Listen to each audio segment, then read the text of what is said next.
How preserving meat with salt works.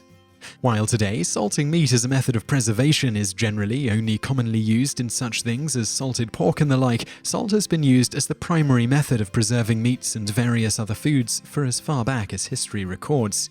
Salt has a preservative effect thanks to the osmotic pressure it creates via absorption. For example, if you take a red blood cell and place it in water, thanks to osmotic pressure and the fact that the cell membrane is thin and semi-permeable, the cell, with its relatively salty interior next to the pure water, will gradually absorb more and more of the water until it explodes. On the flip side, if you place that same red blood cell into water that is saltier than the cell's interior liquid, the reverse will happen and the cell will gradually lose water, shriveling up in the process. Place it in water that has the same sodium level as the cell and nothing at all will happen.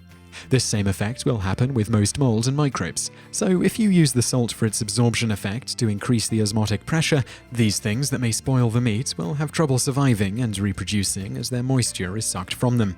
The more salt added to the item, or sugar, which has the same effect and is often used to help get around the strong salt flavor, the longer the preservative effect will last.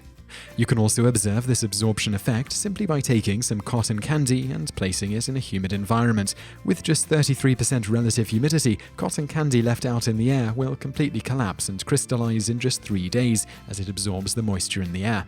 At 45% relative humidity, it will completely collapse in 1 day. At 75% humidity, it takes just 1 hour. This is why it has only been since 1972 that made-on-demand cotton candy has been available.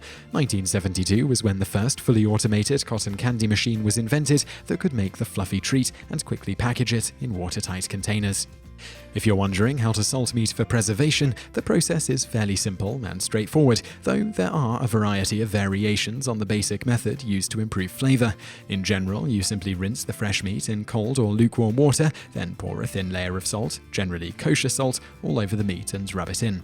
Next, hang or set the meat out in a cool environment, under 60 degrees Fahrenheit, but not below freezing, for a couple of weeks to dry out a bit. Finally, before cooking the meat, rinse off the salt with water. In theory, if you use enough salt or sugar when doing this, you can even preserve meat for decades, though, of course, the amount you'd have to use would probably make it unpalatable. At the minimum, if you're only using salt or sugar with no other preservative method like smoking or the like, it's generally considered that about a 20% salt concentration on the surface of the meat is needed to kill off most types of microbes and fungi that can spoil food quickly. Bonus facts. In the 18th century, salted beef or horse meat, usually low quality, eaten on sailing vessels as part of daily rations, was called salt junk or just junk, making it technically the first food item called junk food. Around a quarter century later, junk had spread to refer to anything of low quality, though it wouldn't be until around the 1970s that people would commonly start calling certain food items low in nutritional value junk food. Bonus fact 2. Pickling meat and other items usually uses a salt-acidic method to achieve preservative effects, often using some sort of vinegar for the acidic element, which further creates an environment that most microbes and fungi have trouble surviving in. The most popular commercially available item that still uses this technique is pickles.